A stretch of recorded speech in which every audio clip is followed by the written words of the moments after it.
Hello again, Mr. Fordham. I have some questions for you, Mrs. Davis. All right. Mrs. Davis, where did you get the tea you drank on the night of the kidnapping? From my own private supply. I drink a blend of hibiscus and elderberry.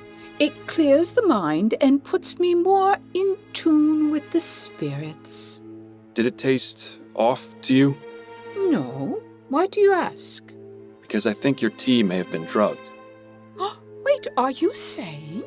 I believe Mrs. Walker used her own herbs to drug your tea, knowing you'd drink a cup the following evening. She then snuck into the house after you'd fallen asleep and took the child. Oh, my word, I never would have thought. I know, Mrs. Davis, but don't worry. I'm doing everything I can to find her. Oh, may the spirits guide you, Mr. Fordham. Thank you for your time, Mrs. Davis. Oh, you're very welcome. Well, I'd say we have everything we need to prove it was Linda who drugged Mrs. Davis's tea and took the child. And we know where she's going, too. Upton will want to know about this as soon as possible.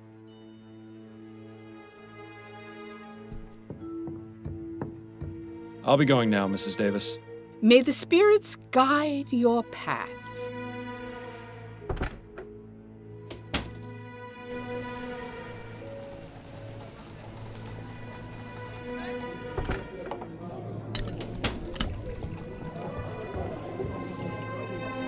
Can we talk? Go on, I'm listening. I'm ready to wrap this case up. Okay, who's your prime suspect?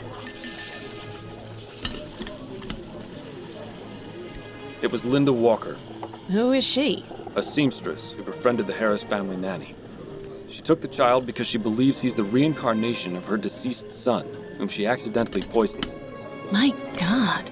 You'll find a journal explaining her motive at her apartment, as well as the plants she used to drug Mrs. Davis.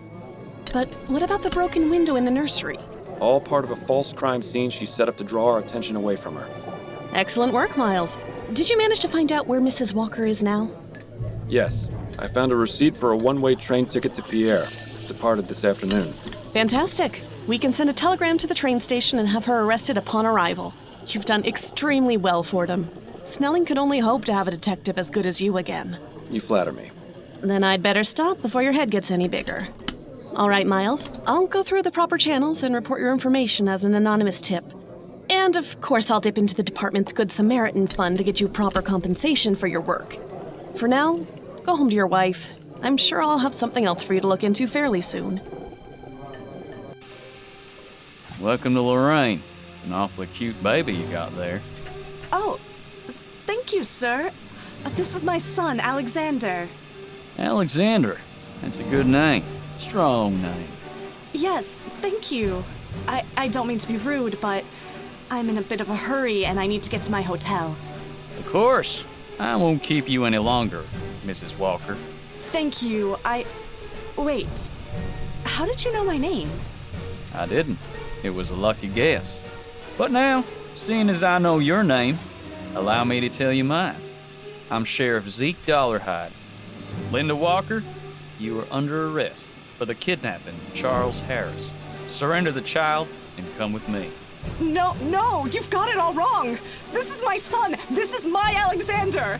Ma'am, please don't make this difficult. Come along to the station and we'll get this all sorted out.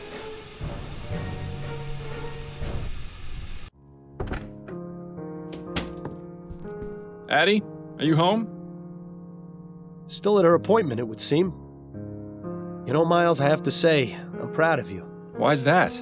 It's because you actually listened. So does this mean you'll keep quiet until morning? I said I was proud of you. I didn't say you were getting a reprieve. Then I need to figure out how I'm going to sleep through the night without the soporific. You worry about that too much, Miles. You can sleep when you're dead. You don't ever seem to. That's because I slept quite enough when I was alive. In any case, I need to clear my head. The best way to do that after a case was always going for a drink at the Angel. The Angel? But you haven't been there since... Since you died. But perhaps getting back into old routines will help. Perhaps. It would be nice to see old Patrick again at the very least. Then it's settled. A drink or two at the Angel, for old time's sake.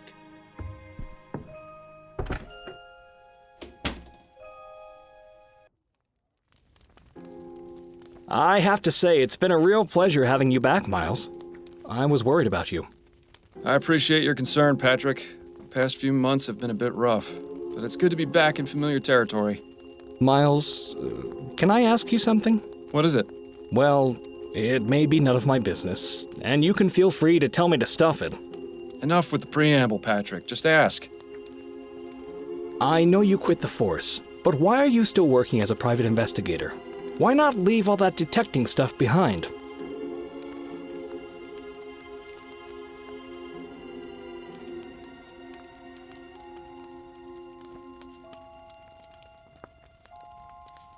It's just something I have to do. If I don't, I'll go crazy.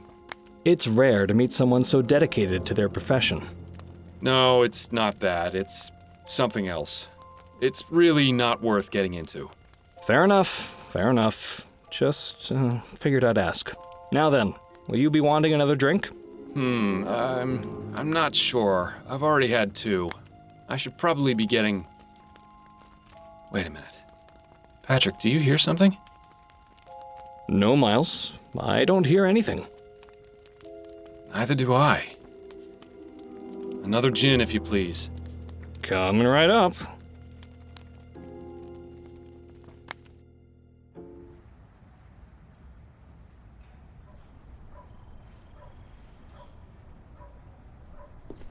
I must have taken a wrong turn back there. Hopefully Addie won't hear me come in.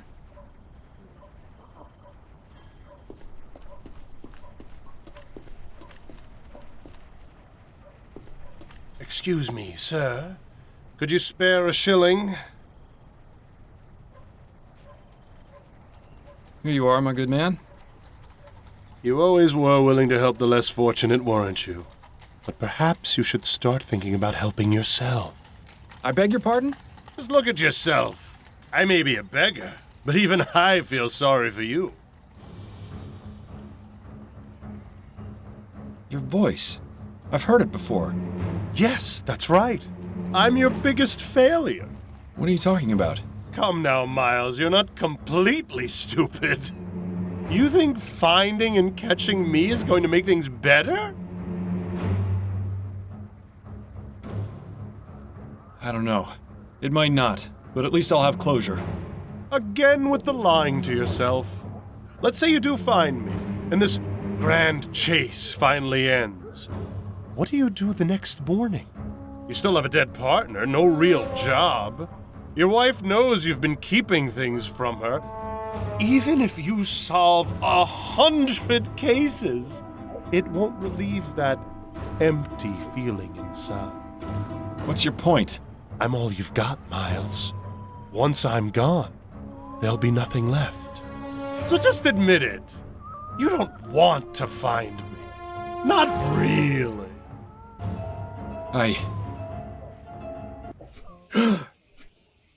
Bad dreams? You could say that. My head. How many drinks did I have last night? You're asking the wrong person. I was out after the first one. It seems Miss Maxwell was right about the effects of spirits. Go figure. Yeah, well, let's not make a habit out of it, all right?